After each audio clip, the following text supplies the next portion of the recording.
Please come. अब यहाँ पर एक चौपाई है क्योंकि इंटरप्रिटेशन की बात हो रही है और इसमें आप जरा इस चौपाई को पढ़ के इसका एग्जैक्ट क्या इंटरप्रिटेशन, इसको लेकर बहुत सारी चीजें रखी गई हैं, आप जरा हमारे दर्शकों को बताइए। सुधांशु जी, ये कहां पे है, कितने लोगों को पता है और किस संदर्भ में है? मैं विद्वान लोगों से पूछना चाहता हूं। आप मैं सर मैं आ रहा हूं। जरूरी नहीं है सर, एक मिनट विवेक जी, आपके पास में आ रहा हूं। गजब है मान्यवर, मर्डर जरूरी नहीं है, कॉन्टेक्स्ट पूछा जाता है, ये जरूरी नहीं है। जातिवाद इस देश की एक सच्चाई है। आप सुनिए पहले, जातिवाद इस देश की सच्चाई है, उसको ढांकने के लिए आंकड़े मत कोट करिए। विवेक जी सर, एक मिनट लूंगा। सब पढ़े हैं आप सभी से। और ये चौपाई कास्टिस्ट है, ये चौपाई कास्टिस्ट है। कौन से कांड में है? कौन से कांड में है? विवेक जी 1 मिनट में लूंगा। क्या आप स्टैंड अप इंडिया योजना के तहत 1 करोड़ का लोन लेकर अपना खुद का बिजनेस शुरू करना चाहते हैं? तो फ्रीडम ऐप को डाउनलोड करें और इसकी पूरी जानकारी अभी प्राप्त करें। पहले एक मिनट सुधांशु जी 1 मिनट। आप जो बचकाना मर्ज मत कीजिए। ये बचकाना नहीं, बोलिए हाँ या ना, पढ़े हैं या नहीं। रामचरितमानस में जिस भी चैप्टर में है उसका आप मतलब पढ़िए ना, क्या है वो, नीचे पढ़िए आप। उसका संस्कृत उसको बताइए क्या है वो। पहले मैंने ये बताइए ना, करना चाहता था। गोल गवार शुद्ध पशु नारू, शूद्र वो वहीं पे कह रहा है। डैट मीन की सोसाइटी डिवाइड की गई। मक्खनलाल जी ने भी कहा कि एक कहता है मैं क्षत्रिय हूँ, एक कहता है मैं शूद्र हूँ। ये आया क्यों? जबकि ऋग्वेद में ऋग्वेद में सभा और समिति में एक मिनट शांति। ऋग्वेद में सभा और समिति में सारा समाज एक साथ बैठता था। इगैलिटेरियन सोसाइटी थी, सब बराबर थे, महिला भी बैठ सकती थी। इन्हीं ग्रंथों ने, इन्हीं ऋचों ने, चाहे वो कोई सा भी हो, मैं नाम लेके नहीं जाना चाहता, चाहे वो ब्राह्मण साहित्य हो, चाहे वो स्मृति साहित्य हो, चाहे वो वैदिक साहित्य हो, इन सब में ये सोसाइटल डिफरेंसेस डाले किसने, इसलिए डाले गए। सर्वोच्चता किसकी स्थापित की गई? क्या वो सर्वोच्चता ऐतिहासिक क्रम से नहीं आ रही? सर एक मिनट नहीं सारे धर्म नहीं सर, सारे के सारे ये डिबेट इस तरीके से नहीं कर सकता। हमने पैदा की हैं, वार्षिक साहब हम इनकी आलोचनाएं करेंगे। वार्षिक साहब 1 मिनट आप बैठिए। पहले मुझे आपको इसका मीनिंग क्या है आप एक बार समझो। हाँ, एक मिनट। कैसे निकाला जाता? संदर्भ सहित व्याख्या विद रेफरेंस टू कॉन्टेक्स्ट। आप बताइए ना, प्रोफेसर साहब, शुद्ध पशु नारी तीनों एक्सपोज हो सकल ताड़ना के अधिकारी बताइए ना। सर एक मिनट, ताड़ना का कोई इंग्लिश मीनिंग बता दीजिए। वार्षिक साहब पर्शियन मीनिंग बता वार्षिक साहब बोलने देंगे तब बताएंगे। वार्षिक साहब बोलने देंगे तब बताएंगे और उसके बाद प्रोफेसर साहब मैं आपको बुलाऊंगा यहाँ पर। प्लीज 1 मिनट लूंगा। हाँ, केवल ये विनम्र निवेदन था जिसमें स्पष्ट हो गया कि संदर्भ तो छोड़िए, चैप्टर तक नहीं पता है कि ये कहां पे आया है। अब मैं बता रहा हूं। 1 मिनट सर, 1 मिनट आ रहा हूं। पहले पूरा भाषण दे दिया, पहले समझ ले। मीनिंग पे आइए, उसके मीनिंग पे आइए। सर 1 मिनट आप बोलने तो दीजिए। किस भाषा में लिखा, हिंदी किस बोली में लिखा है? देखिए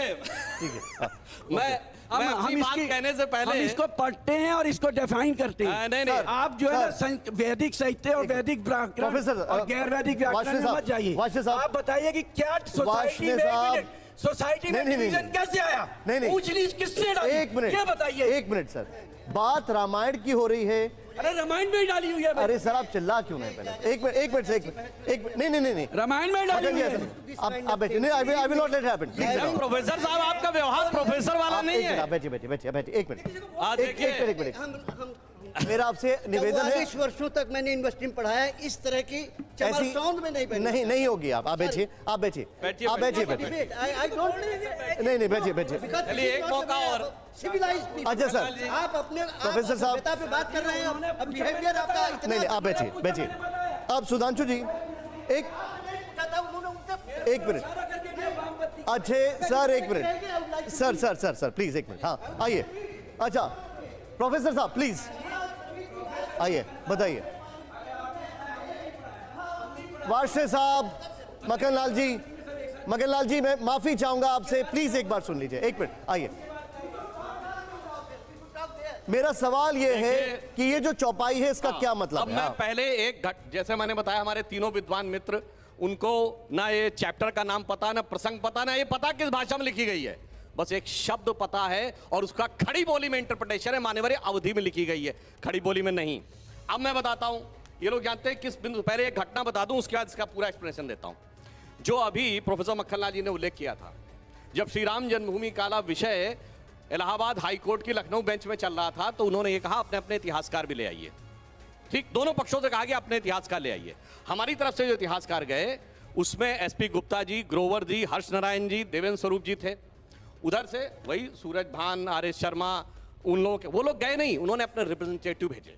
अब देखिए कोर्ट में तो ऐसे नहीं चलेगा। कोर्ट ने पूछा आप में से कितने लोग एंशिएंट हिस्ट्री के हैं, तो उसमें ज्यादातर ने कहा जी एंशिएंट हिस्ट्री हमारा विषय नहीं है। अब देखिए दो विषय थे, होते हैं कल्चर एंड आर्कियोलॉजी, क्योंकि वो सारा खुदाई का था, लिख के दिया साहब हम आर्कियोलॉजी के नहीं है। अब सुनिए, आर्कियोलॉजी नहीं तो फिर कल्चर यानी सब्जेक्ट, लैंग्वेज दो ही। अरे मैं जवाब दे रहा हूं, सुनिए तो पहले बता रहा हूं। अरे मैं आपने इतनी सारी भाषण दे डाले, उसके बाद हमें बोलने नहीं देंगे।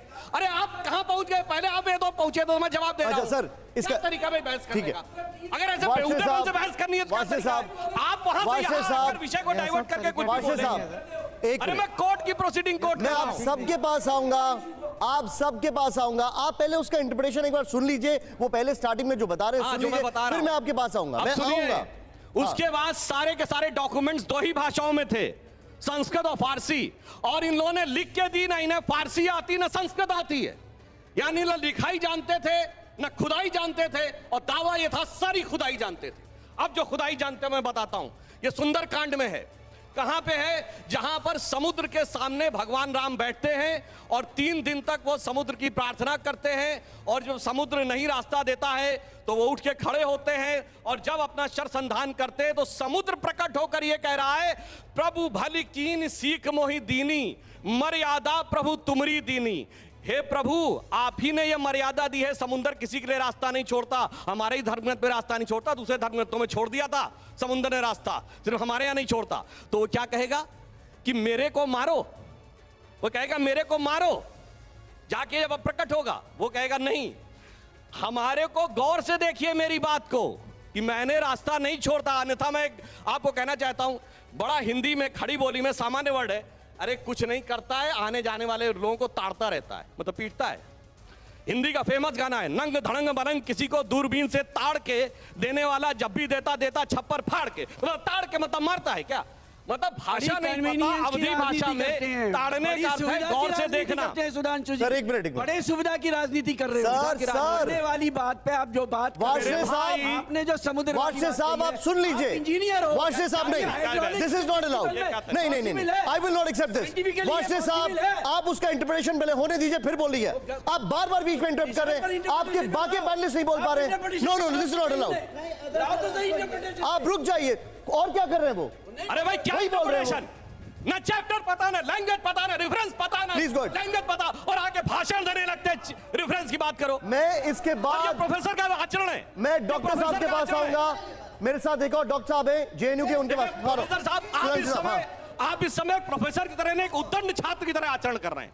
विनम्रता से कहता हूं, आपको चैप्टर नहीं पता, आपको रेफरेंस नहीं पता, आपको लैंग्वेज नहीं पता, और उसके बाद आप चीख कर डिस्टर्बेंस कर रहे हैं। सर एक मिनट पूछा, बोलिए। अरे सुनिए, मैंने गाना बोल, ओके आइए आप बताइए। एक मिनट सर, एक मिनट रुक जाइए, लोगों को मौका मिलता है पहले सर। एक मिनट, नहीं क्या मतलब? नॉट एट ऑल, आप बीच में इंटरप्ट कर रहे हैं। नहीं आप रुक जाइए। नहीं आई डोंट एक्सेप्ट इट। आप कर क्या रहे हैं? आप अरे सर बिहेवियर कर रहे हैं। आई डोंट एक्सेप्ट दैट, अपना आचरण टीवी पे जाके आई डोंट एक्सेप्ट दैट। आइए सुधांशु जी इसको बता दीजिए। तो मैं पूछ रहा हूं ना, बताओ भाई, नंग धड़क मरंग किसी को दूरबीन से ताड़ के देने वाला, जब भी देता छप्पर फाड़ के। बोलो ताड़ने का अर्थ क्या है? बोलो ताड़ने का अर्थ क्या है? बोलिए ताड़ने का अर्थ क्या है? आप कॉन्टेक्स्ट आ गया, अब कॉन्टेक्स्ट आ गया। हाँ तो वही मैं कह रहा हूं। आप एक मिनट सुन लीजिए सर, उनको सुन लीजिए। वाशे साहब एक मिनट सुन लीजिए, और उसके बाद में प्रोफेसर साहब आप जेएनयू से जो मैं आपके पास आऊंगा। सेकंड थिंग, जो इनको शूद्र शब्द पे आपत्ति है ना, शूद्र was neither a bad word not it is in the present context. Doctor Ambedkar ने किताब लिखी है हु वर शूद्रास, उसके चैप्टर नंबर 1 में सुनिए, चैप्टर नंबर 1 में पैराग्राफ 3 में देखिए, वो साफ साफ कहते हैं there is no connection of present day schedule caste with the Vedic age Shudras. ये डॉक्टर अंबेडकर ने लिखा है। यानी ना शूद्र से कनेक्शन है, ना ताड़ने से कनेक्शन है, ना लैंग्वेज पता है, ना रेफरेंस पता है, ना चैप्टर पता है, मगर उसके बाद भाषण इस देश देखिए में कितना जातिवाद फिर नहीं, लेकिन एक समस्या मिनट सर, अब इसमें ढोल गवार शूद्र पशु नारी, अब आप ये कह रहे हैं कि शूद्र शब्द का कोई कनेक्शन नहीं है, जो जिस तरीके से उसको इंटरप्रिटेशन करते हैं ये खुद डॉक्टर अंबेडकर साहब ने कहा है। डॉक्टर अंबेडकर की किताब हुवर शूद्राज में उन्होंने कहा है आज के शेड्यूल कास्ट का वैदिक एज के शूद्र से कोई कनेक्शन नहीं। सेकंड थिंग, शूद्र वर्ड उस जमाने में बुरा कोई खराब वर्ड नहीं था, जैसे आज इनका एक सेंटेंस और बोलता हूँ, इसका रेफरेंस पॉइंट पूरा समझा दीजिए। अभी बोल रहा हूँ, सुनिए। गांधी जी के जमाने में हरिजन वर्ड का क्या मीनिंग था आज? एक मिनट पूरी एक मिनट सर, एक मिनट रुक जाइए। कहा किसने इसका जो इंटरप्रिटेशन है, एक मिनट वाशे साहब, एक मिनट सर, एक मिनट, विवेक जी मैं आ रहा हूं, ये पूरा इंटरप्रिटेशन एक बार हो जाए, मैं वो समझ जाऊं, उसके बाद मैं आपके पास ही आ रहा हूं। लेकिन no but it should be allowed at least. अगर आप अलाउ ही नहीं करेंगे तो कैसे होगा? एंड मैंने स्टार्ट भी ऐसे ही किया था कि मैं वाशने साहब के पास आया था, इंटरजेक्शन बंद कर दिया। सुन लीजिए, आइए सर प्लीज। अब मैं बताता हूं, आज मैं इसका पूछना चाहता हूं, अब इस शब्द का प्रयोग बंद हो गया, मगर हरिजन शब्द का क्या अर्थ था? महात्मा गांधी ने शेड्यूल कास्ट के लिए हरिजन शब्द प्रयोग किया था, ठीक है? ठीक, उन्होंने हरिजन शब्द का शेड्यूल कास्ट के लिए प्रयोग किया था। हरिजन कल्याण, बार बार क्यों बोल रहे हैं सर आप? क्या तरीका? अरे मैं आपको पूछ नहीं रहा हूं, फिर खड़े हो गए।